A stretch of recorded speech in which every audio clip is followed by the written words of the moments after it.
مستقيم صراط الذين أنعمت عليهم غير المغضوب عليهم ولا الضالين آمين. رب اسم ربك الأعلى الذي خلق فسوى والذي قدر فهدى والذي أخرج المرعى وجعله غثاء أحواه سنقرئك فلا تنسى إلا ما شاء الله إنه يعلم الجهر وما يخفى وليسرك لليسرى وذكر النفات الذكرى سيذكر من يخشى ويتجنب الأشقى الذي يصلى نارا كبرى ثم لا يموت فيها ولا يحيا قد أفلح من تزكى وذكر اسم ربه فصلى بل توصلون الحياة الدنيا والآخرة خير وأبقى إن هذا لفي صحف الأولى صحف إبراهيم وموسى. الله أكبر. الله أكبر.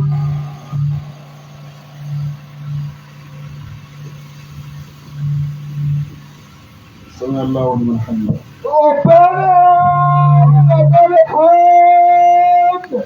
الله أكبر.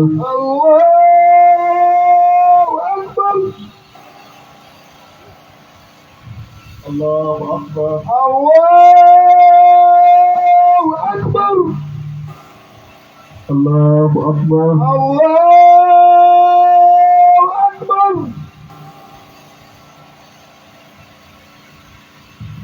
الله أكبر. الله أكبر. الله أكبر. الله أكبر. الله أكبر. الله أكبر. الله أكبر. الله أكبر. الله أكبر. الله أكبر. الله أكبر.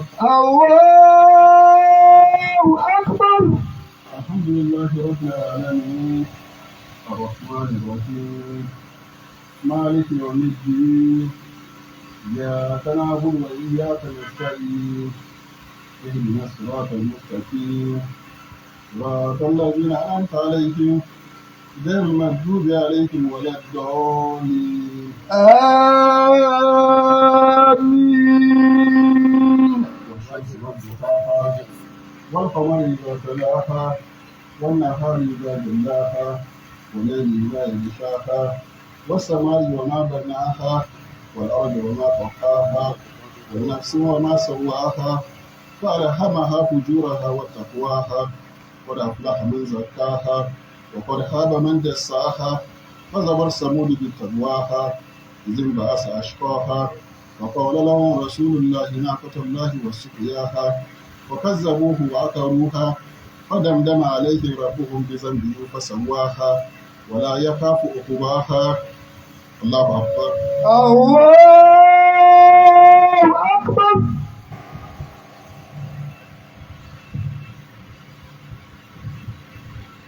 سمع الله لمن حمده. ربنا ولك الحمد.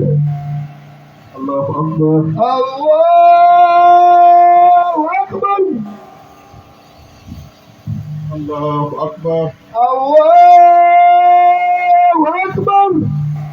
الله أكبر. الله أكبر.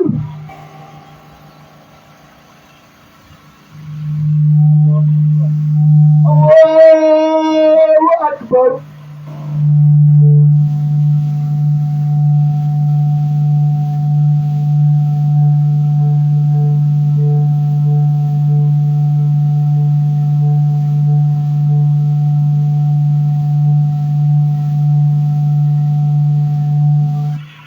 السلام عليكم ورحمة الله.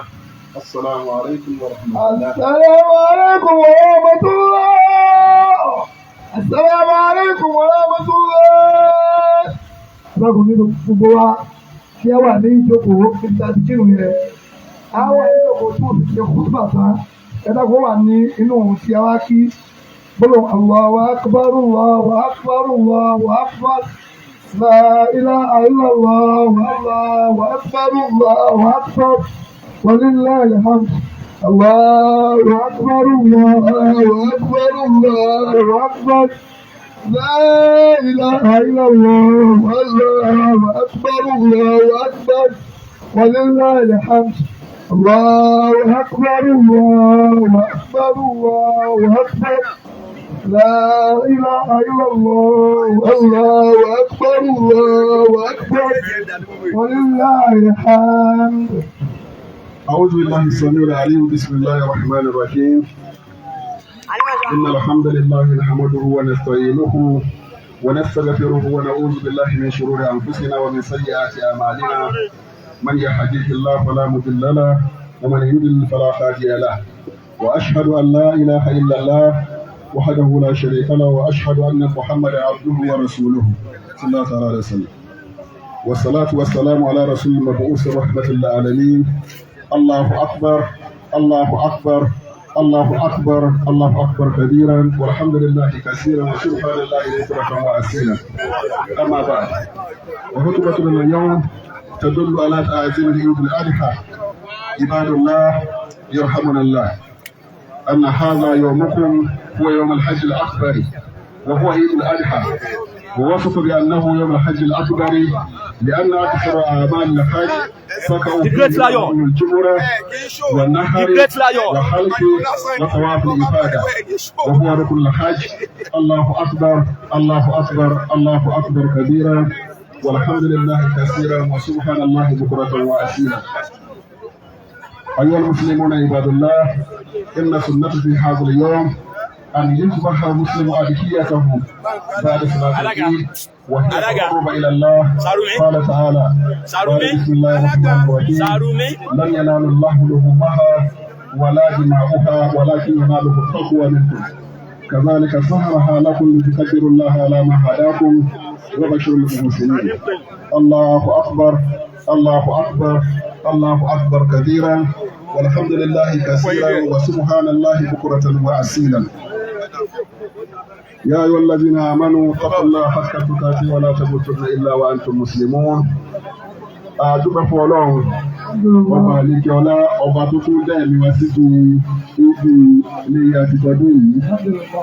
Alhamdulilayi nahamadu wa nasta'inuhu. Adúpẹ́ fún Ọlọ́run ọba tí ọbẹ̀ tọ́ sí ọlọ́ba afinimọ̀nà wa nastaghfiruhu ọba tí àwọn ìdáríjẹ́ lọ́dọ̀ rẹ̀ wọn náà wọ́n gbé láì ní ìṣòro àwòfíìsínà ọba tí àwọn ìṣọ́ níbi aburú ìjọsìnkẹ ọkàn wa wọ́n sẹ́yìn àti àmàlínà àti aburú sí ọwọ́ wa mọ́ríyá àdéjì láàbù wọn mọ̀ fẹ́ gbogbo ẹni tí Ọlọ́run bá bá fi mọ̀nà ẹni tó àwọn ti fi ẹni tó mọ̀nà nù ọmọ ìwé ní kọlá àdí ẹ̀lá gbogbo ẹni tí Ọlọ́run bá ti sì lọ́nà kò sí ẹni tó lè fi mọ̀nà shahadatu an la ilaha illallah wahdahu la sharika lahu ajẹ́rìí pé anabi Muhammad ẹ̀rọ Ọlọ́run ni òjíṣẹ́ Ọlọ́run ni sallallahu alaihi wasallam. Wassalatu wassalamu ala rasulillah rahmatul alamin. Ìkẹ́ àti ọ̀rọ̀ Ọlọ́run kó máa bá Ànábì wa Muhammad ẹni tí Ọlọ́run bá gbé dìde tó jẹ́ ìkẹ́ fún gbogbo ẹ̀dá. Allahu akbar Allahu akbar Allahu akbar kabira walhamdulillahi kaseeran wa subhanallahi bukratan wa asila. Kútùbà wa ti dùn ní ọ̀dá lórí ọdún tí a máa bẹ̀rẹ̀ ọdún yìí ti léyà. Ibadallah yarhamunallah. Kí Ọlọ́run bá kí ó kí àwọn ẹrú Ọlọ́run bá. Ọjọ́ yìí ọjọ́ tiwa ní ọjọ́ ọdún léyà ọdún gbogbo mùsùlùmí ni. Ayọ̀ al-hajj al-akbar náà ni à ń pè ní ọdún ńlá. Wọ́n sọ fún mi aláhùn yọ̀wọ̀ al-hajj al-akbar. Wọ́n náà là á fi ojú mi pé ọdún ńlá ọdún léyà ọdún tí a máa fẹ́ràn. Ìyá náà fún àmà al-hajj sọ́kàn fún mi lọ́wọ́ ní ìjọba nítorí tọ́pọ̀ nínú iṣẹ́ hajj tí a máa ń ṣe lákòókò iṣẹ́ hajj. Wọ́n ní nahari wa halki wa tawaf al-ifada. Wọ́n ní kí á gbogbo ẹran ká sì fa irun wa ká ṣe tawaf al-ifada. Àwọn nǹkan wọ̀nyí àwọn ni orígun hajj àti ká tawaf ilé Ọlọ́run. Allahu akbar Allahu akbar Allahu akbar kabiran walhamdulillahi kaseeran wa subhanallahi bukratan wa asila. Ayyuhal muslimuna ibadallah mo pe àwa mùsùlùmí oríṣi Ọlọ́run ọba inna sunnata fi hadha al-yawm sunna ọjọ́ tuntun ní wa an yazbaha muslimu adhiyatahu ba'da salatil eid. Ó ní kí mùsùlùmí kó pa ẹran léyà rẹ̀ lẹ́yìn ìgbà tí a bá kírun ìdí tán wa hiya taqarruban ila Allah yìí sì máa ń dá lórí pé à ń fi páyà ọlọ́run ọba ni qala ta'ala ọlọ́run ọba àlékè ọlá ń sọ láyé kẹ́kẹ́ lẹ́yìn náà ló láhùn lòun máa ń wọlé àdúgbò àwòhá ibi kò sí àgàtì ọlọ́run ọba ó fi ẹran àdúlé yàtọ̀ bá pa àbí ẹ̀jẹ̀ rẹ̀ kò sí jó fi sí walakin yanaluhu taqwa bẹ́ẹ̀ sì ni ntí bùkátà lọ́dọ̀ wa náà ní ìpáyà ọlọ́run kazalika saharaha lakum litukabbirullaha ala ma hadakum gẹ́gẹ́ bẹ́ẹ̀ náà ni ọlọ́run bá ṣe fi ẹran dúdú fún òfin ọ̀rọ̀ wá lọ́rùn láti lè bá a máa gbé títóbi fún ọlọ́run ọba wọ́n bá ṣe mú mùsùlùmí bákan náà ó fún àwọn tí wọ́n ṣiṣẹ́ rẹ̀ ó fún wọn lórí ọ̀dùnú Allahu akbar Allahu akbar ya ayyuhallazina amanu taqullaha haqqa tuqatihi wa la tamutunna illa wa antum muslimun àpè àyàn olùgbàgbọ́ òdodo àgbẹ̀jíká páyà ọlọ́run ní ìpáyà tó dógóńgó wala tamutunna illa wa antum muslimun ká méjì kí ẹ̀mí bọ́ lọ́rùn wa àfi kí a máa ṣẹ́kù ẹni tó jẹ́ mùsùlùmí. ربنا واجعلنا مسلمين لك ومن ذريتنا أمة مسلما لك وأرنا مناسكنا وتب علينا إنك أنت التواب الرحيم. gbogbo ayé ara lè tẹ̀ ń wò wá lẹ́yìn ìgbà tá a kírun yídì tán àwọn Ṣọ̀ún in council àwọn olóyè bàbá Ṣọ̀ún àwọn náà ni wọ́n ti darapọ̀ mọ́ wa ní yídì báyìí tí wọ́n wá darapọ̀ mọ́ wa ní yídì ti ìlú Ògbómọ̀ṣọ́ bàbá wa Kọ́lábà ni bàbá wa rí àgbo ni bàbá wa ní. والصلاة والسلام على من سن سنة علينا سنة الأرحى على من سن علينا سنة الأرحى نبينا محمد وعلى آله وكل سادات الأخيار الله أكبر الله أكبر الله أكبر الله أكبر كبيرا والحمد لله كثيرا وسبحان الله بكرة وأصيلا أما بعد ألا إن أدهية من الأعمال المنجية تنجي صاحبها من شر الدنيا والآخرة ولذلك يجوز للمسلم أن يذبح أدهيته ويشترط فيها سلامة من العيوب والمرض والعرج ونحوهما وإن كانت الماء فلا تكل سنها عن سنة كاملة وإن كانت ضعنا فلا تكل سنها عن سنة الأشهر عن سنة وأشهر واعلموا عباد الله أن البيرة كالبكرة يجزئ عن سبعة ومن لا يدهى يوم العيد وإنه يجوز له أن يدهى بين الثلاثة أيام وهي أيام التشريق لما روي في ذلك كل أيام التشريق ذبح كل أيام التشريق ذبح وقال مالك عن ابن عمر رضي الله عنهما قال لا تؤخر أضحية من ثالث العيد ويستحب أن تقسم أضحية الثلاثة ثلث لأهل البيت ثلث للأقارب وثلث للفقراء الله أكبر الله أكبر الله أكبر كبيرا والحمد لله كثيرا وسبحان الله بكرة وأصيلا أدوك فولوبا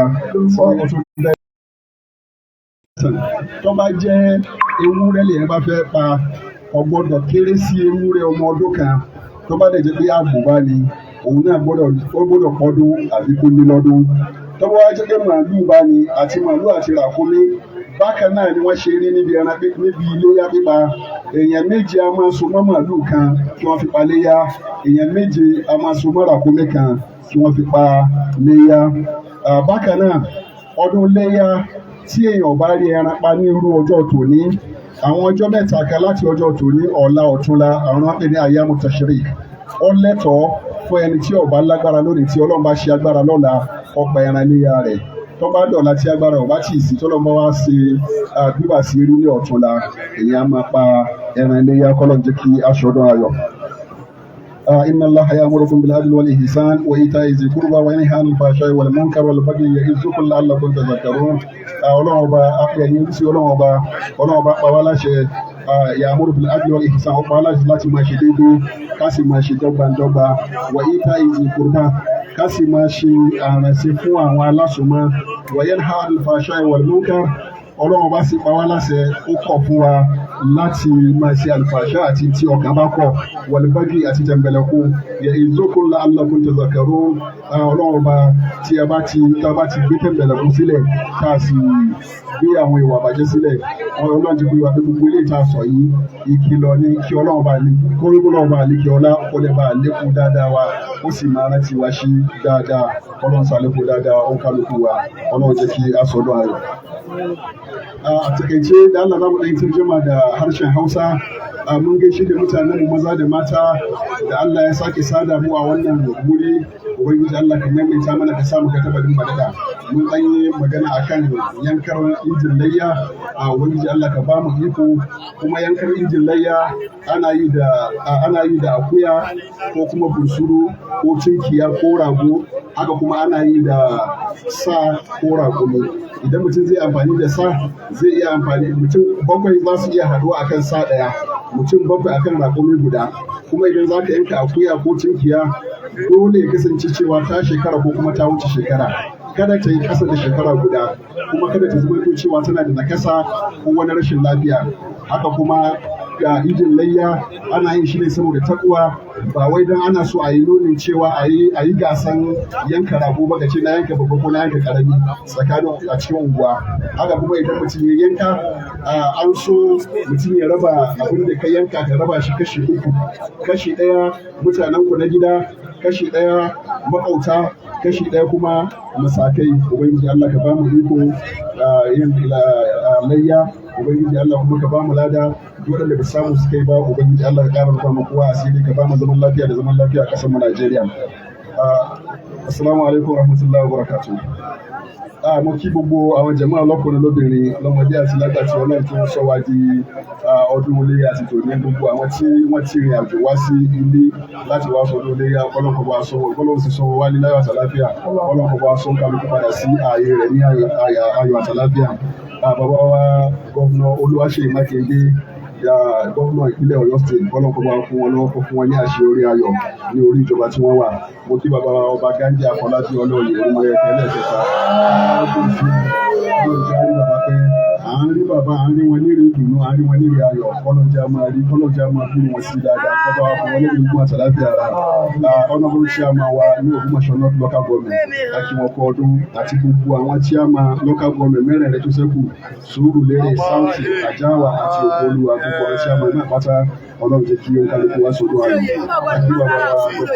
Àkí bàbá distinguished senator Abdul Fattah Ọmọ́táyọ̀ Buhari, Ọlọ́run jẹ́ kí ìlú gbogbo wa, Ọlọ́run jẹ́ kárí bàbá pẹ́, àṣírí sàmọ́dọ̀ Ọlọ́run jẹ́ àṣẹ̀dù. Gbogbo ìgbà tí bàbá bá ń dìde sí, Ọlọ́run jẹ́ kí ọmọ ẹ̀yìn bí. Àkí bàbá wa ọmọ ẹ̀gbọ́n Ọlámídì Àlàó Akálà, àwọn olóṣèlú ìlú Ògbómọ̀ṣọ́, Ọlọ́run kó bá fún wọn ní àṣeyọrí, àti gbogbo tí ń jẹ́ àwọn olóṣèlú lápapọ̀. Gbogbo Ṣọ̀yìn council látòrí bàbá wa Chief SS Ọ̀tọ̀lọ́rìn, ààrẹ àgbò ti ìlú Ògbómọ̀ṣọ́, kọ́lọ́nkọ́ba kọ́lọ́njẹ́ kọ́yá rí bàbá pẹ́, àlékún dáadáa, àlékún ìgbàdàn kọ́lọ́nkọ́ba ṣe fún wọn. Bàbá wa Jagun, bàbá wa Bára, bàbá wa Ìkọ́lábà, ìyá wa Ìyálóde Chief Muhammad Yusuf Muhammad Ghazali, Ọládipúpọ̀ Abẹ́sẹ̀ Ògbómọ̀ṣọ́lá, kọ́lọ́njẹ́ kí á rí bàbá pẹ́, àlékún ìgbàdàn, àlékún àlàáfíà ara, kọ́lọ́nkọ́ba jókòó rẹ̀ fún ìlú yóò ní dàrú mọ́ yín lọ́wọ́, Ọlọ́run ṣàlékún dáadáa.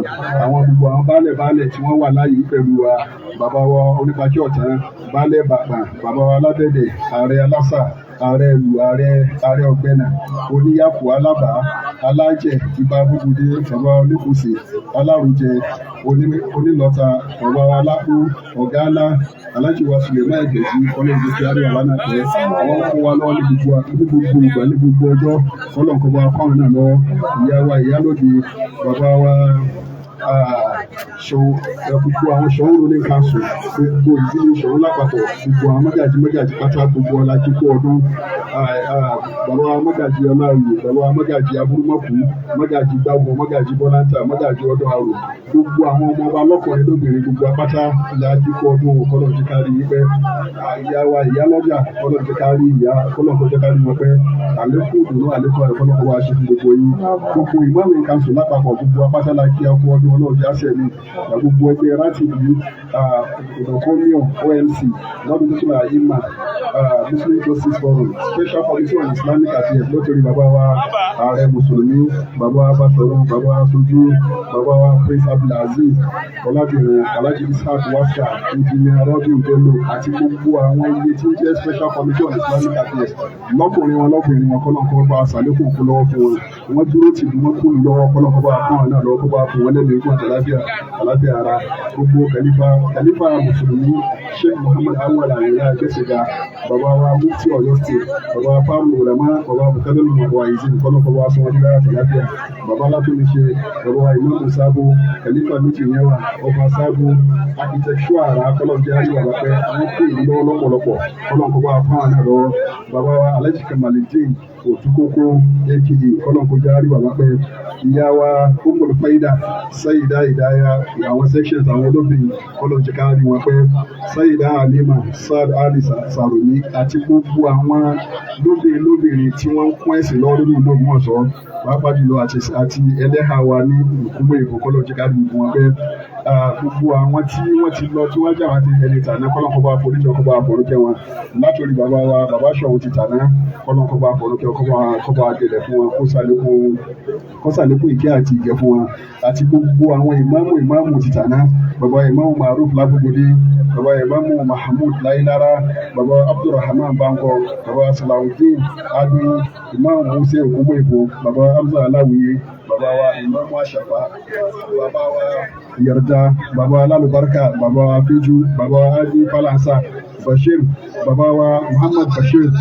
Musere Ògúnmọ̀ Èkó bàbá wa Tápà bàbá Méjìyẹwà bàbá Sheikh Saad Ali Sarumi kọ́lọ́nkọ́ba pàwọ́pọ̀kẹ́ kọ́ba foríjì kọ́ba àfọ̀rúkẹ́ wọn gbogbo àwọn aláàfáà tí ń bẹ nínú ìlú tí wọ́n ń kún ìlú lọ́wọ́ ní ti dáadáa nípa ẹ̀sìn Islam kọ́lọ́nkọ́ba lọ́ra ẹ̀mí wọn ó fún wa ní àṣeyọrí kó fi wá láyà balẹ̀ nínú ìlú Ògbómọ̀ṣọ́ gbogbo àwọn oníṣòwò lọ́kùnrin lóbìnrin nínú ìlú àti lẹ́yìn òdì tí wọ́n jẹ́ mọ̀ ní Ògbómọ̀ṣọ́ kọ́lọ́nkọ́ba àṣàlékún dáadáa kálukú kọ́lọ́njẹ́ kó kálukú kéré òkú délé o kọ́lọ́nkọ́ba ṣe bẹ́ẹ̀ gbogbo àwọn jàmáà tí Ọlọ́run ní kí wọ́n láǹfààní àti wá síbi ìlú Ọlọ́run kí oníkálukú ká sọdún ayọ̀ àwa bẹ lọ́hùn fún ìpínlẹ̀ Ọ̀yọ́ fún ìlú Ògbómọ̀ṣọ́ àti fún Nàìjíríà lápapọ̀ Ọlọ́run jẹ́ kí oníkálukú wọn sọdún ayọ̀ àlékún fàyàbalẹ̀ kọ́lọ́run kó bá wa sọ̀kalẹ̀ nínú lórílẹ̀-èdè wa gbogbo àwọn tí wọ́n wá ń ṣe bákan nínú ìlú yìí tí wọn ò jẹ́ kí omi àlàáfíà kó tòrò nínú ìlú yìí kọ́lọ́run kó gbé ajẹ́rìí wọn kọ́lọ́run kó bá gbé àlejò kọ́lọ́run kó gbé ajẹ́rìí wọn kó gbé àlejò wọn mú mi tí wọ́n padà wá gbogbo orí kọ́lọ́run kó gbé àlejò kó gbé ajẹ́rìí wọn.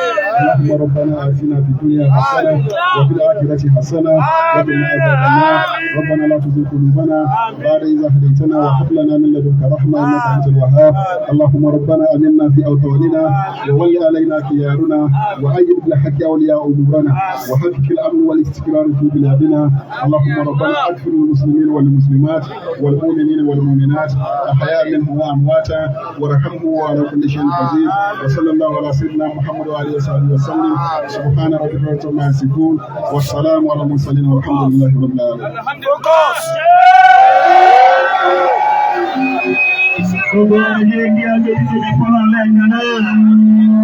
Wọ́n lọ bí ẹrẹ báyìí o. Gbogbo àwọn tí a bá fẹ́ wítínẹ́sì bí bàbá ìmáàmù ó ti dú ẹrẹ. Wọ́n ti yan bàbá Làdáni láti bá wọn dú ẹrẹ náà. Akírawa fún ọdún ìtọ́dún yìí, Kùránì àjọ ìrànlẹ́nu bí kọ́yìn. Àtàwọn àtẹ̀yẹ àmọ̀ bẹ̀rẹ̀ ní dáadáa. Ẹgbẹ́ kalẹ̀. Bàbá wa, àìsí ẹ̀ṣẹ́ ọ̀sán lórí. Olórí bàbá wa ìkọ́lábà. Bàbá wa pèsè, bàbá wa lápá tí gbogbo ilẹ̀ bá.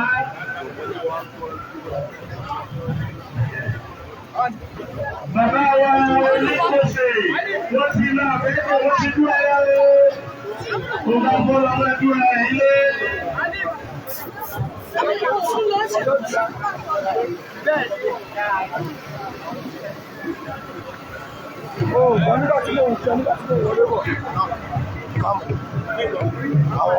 Wọ́n ní gbogbo ẹni tí wọ́n wọ́n tó.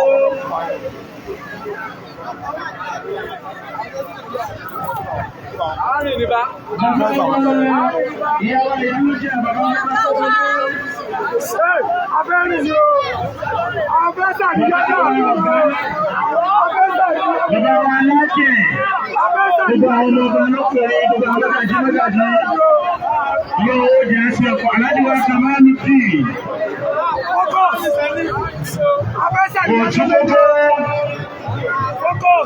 Ẹ̀dá kí ẹ bá bá ń lọlé pẹ̀lẹ́pẹ̀lẹ́ ni ká máa ṣe o. Ẹ má jẹ́ kí a ṣe nǹkan kan. Allahu Akbar. Allahu Akbar. Allahu Akbar. La ilaha illallah. Allahu akbar wa lillahil hamd. Gbólóhùn yẹn ni ká máa wí lọlé. Kábíyèsí. Ká ṣiṣẹ́ pẹ̀lẹ́pẹ̀lẹ́. Kábíyèsí. Raise mic yẹn up. Ọ̀gá ẹ̀rọ. Gbogbo àgbáyé. Bàbá. Ẹni tó bá ju fóònù wọ́n ti bá wa rí o. Ọlọ́run gbàgbé ẹnìkan ìgbẹ́ náà wà fáànù rí. Bàbá wọn Khalifatul Muslimin. Ẹ̀mí yóò gùn lórí dáadáa ọlọ́run má jẹ́ àgbà ọ̀tán lórí ilẹ̀. Gbogbo àwọn Kábíyèsí, ẹ jẹ́ káwọn ará ilé mọ̀ pé wà ń bì ẹ bá kí àwọn mùsùlùmí. Bàbá wa Àbọ̀rá Ìyálọ́jà. Gbogbo wọn ni wọ́n dó wá mọ́sálásí fún ẹsẹ̀ ògbèrò. Àbí ọlọ́wọ́ bá wọ́n rí ọmọ àgbáyé o. Kábíyèsí akíyó. Sùlẹ̀mán ló kó kọ́ ẹ̀. Yìí nìfẹ́ bá ti lọ bàbá wa aṣojú mùsùlùmí tilẹ̀ Ògbómọ̀ṣọ́. Ọlọ́run já sí ọ̀pọ̀lọpọ̀ ọdún láyé. Ọlọ́run já sí láàyè. Bàbá Wazirul Muslimin. Bàkí ọlọ́mọ akẹ́ṣẹ́ Adam. Àdúrà tẹ́lẹ̀ ṣe tí ó tètè wọ etí nù. Bàbá akẹ́ bàbá wa Yarda. Sheikh Jamiu Bulala, Nasiru Kabara. Gbogbo àwọn olóore tí ẹ káàkó àlùbáríkà lọ́dọ̀ wọn. Olúwa tó bá wa yá fi wọn. Bàbá wa ẹ Mùsùlùmí ẹ̀ẹ́dẹ́gbà wọn ṣe. Olùkẹ́ni àtìmọ̀dá owó tó ní àwọn akọ́lá láwọn àjọjọ ṣe ilé àtẹ̀sí ni wọ́n ti ṣe lé àti lẹ́nu mọ́tò wọn á fi ìrìn ẹ̀já lọ lọ́nu mọ́tò. Olúwa bá wọn gẹ̀ wọ́n. Olúwa bá wọn gẹ̀ wọ́n. Olúwa bá wa yá fi wọn. Bá mi Mubasiru Tana. Aago méjìlá bàbá òní kú òní rí. Gbogbo àwọn méjèèjì ọ̀pá dúró lẹ́gbẹ̀ẹ́ wọn. Ní ilé Amírín, wọ́n ní ká kéde màmá wa tí wọ́n ṣe tọ́lá lọ, tí wọ́n bí àfáwà abúlé àmì. Ọlọ́run bá wa kẹ́ wọn wọ́n lọ láàárọ̀ yìí.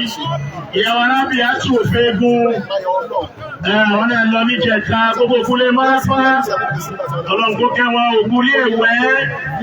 Ọlọ́run kó kẹ́ wọn, Ọlọ́run kó kẹ́ wọn. Wọ́n rí ọmọ àkáyé o.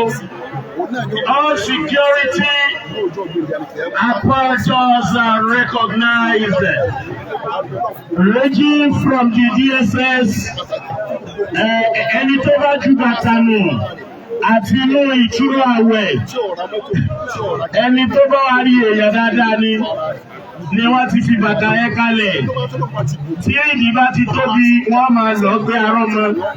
Ẹ̀mọ̀ kójú ọ̀kára wọn nù. Bàbá Lálùbáríkà púpọ̀ púpọ̀. Bàbá mi Zakariya Abdul Wahab.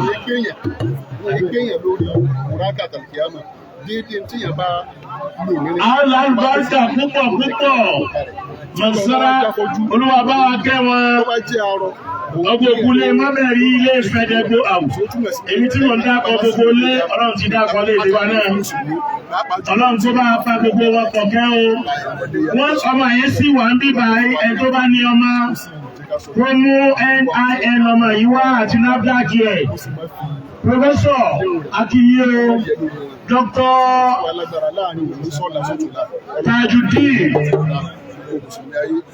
Ọlọ́run kó já ṣe ọ̀pọ̀lọpọ̀ ọdún láyé o. Àbáwá Khalifa Zikirullah Muhammad Garba Adégbọ́ láti ìlú Èkó. Àwọn ti bàbá Mufti wọ́n kíra wọn. Àbá Muhammad Jami Muhammad Al-Awwal ọlọ́mbáwa kẹ́yà. Ìyá dáadáa kó bá wa jẹ wọ́n. Kó bá wa yá fi wọn. A'iduni ila adfani ummi. Bàbá ní bàbá ti kú ònú yẹn ní òṣìbí káà lè pé bàbá bẹ́sẹ̀ tàná. Ọlọ́mọ àmùdá lọ́mọ àgbà yá fi wọn o. Bàbá mi Abdul Wahab Zakariya o. Àwọn Lálùbáríkà púpọ̀ púpọ̀. Olúwa bá wa yá fi wọn. Bàbá àmùdá òdútọ̀nà. Olúwa kó foríjì wọn.